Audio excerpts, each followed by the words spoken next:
You have a post-op patient in 10 out of 10 pain, but their blood pressure is dropping, and they have a documented history of severe asthma. Reaching for an NSAID could trigger a fatal bronchospasm. Choosing a heavy opioid without addressing that dropping blood pressure might push them into cardiovascular collapse. I'm Brooke Wallace. My goal is to take the dense pharmacology from your textbooks and translate it into the rapid, life-saving decisions required at the bedside. While the general public relies on the idea of a universal painkiller, clinical practice recognizes no such thing. We use highly specific pharmacological tools, and each one demands a physiological cost. To manage those costs, we divide the analgesic arsenal into two main categories: non-opioids, including NSAIDs and acetaminophen, and opioids. Memorizing drug names is a poor substitute for understanding. The only way to anticipate and prevent an adverse reaction is to track exactly how each drug class physically behaves inside the body. NSAIDs work by blocking the production pathway of prostaglandins, the chemicals the body uses to signal pain and swelling. By cutting off this supply, NSAIDs successfully reduce inflammation.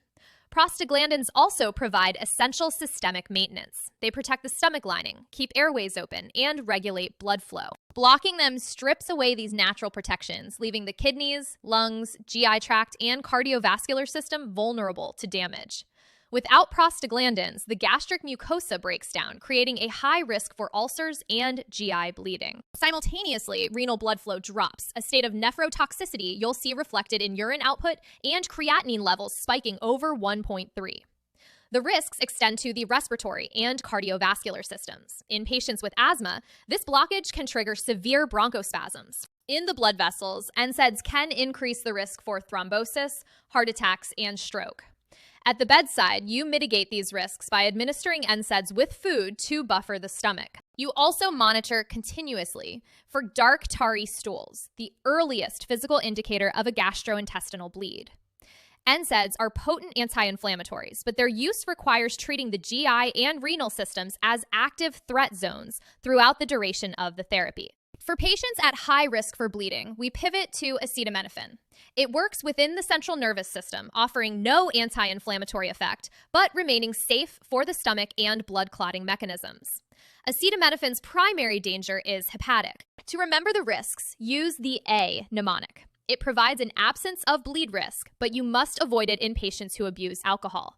And the antidote is acetylcysteine. When damage occurs, this lab report shows the evidence: AST, ALT, and bilirubin levels surging past toxic thresholds. This toxicity necessitates a strict 4,000 milligram daily limit and a requirement to monitor liver enzymes for anyone on a long-term regimen.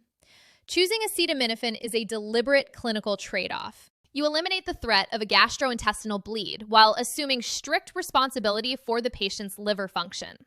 For severe pain, we use opioids. These molecules bind directly to receptors in the brain and spinal cord, severing the transmission of pain signals before they can be processed.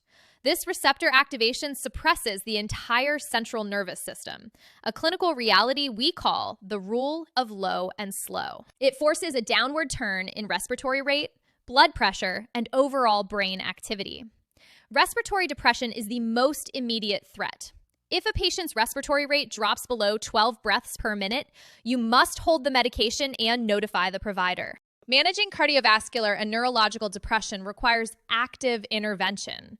You must enforce slow position changes to combat orthostatic hypotension and use a sedation scale to assess arousal. If a patient falls asleep mid-sentence, they have reached a dangerous level of CNS depression.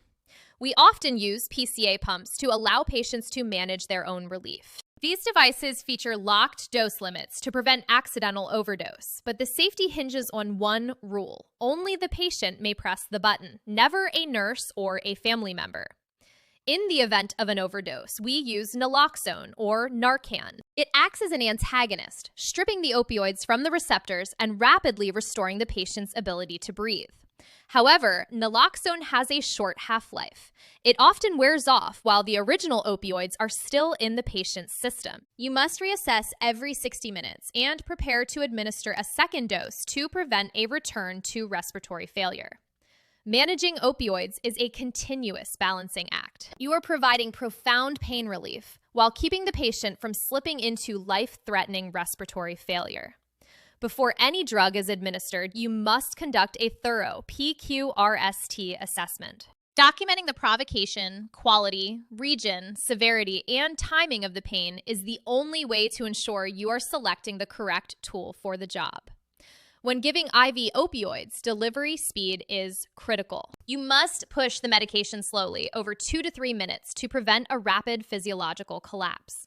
To maintain safety, isolate your monitoring zones. Watch the kidneys and for bleeding with NSAIDs. Track liver enzymes with acetaminophen and guard the airway and sedation levels with opioids.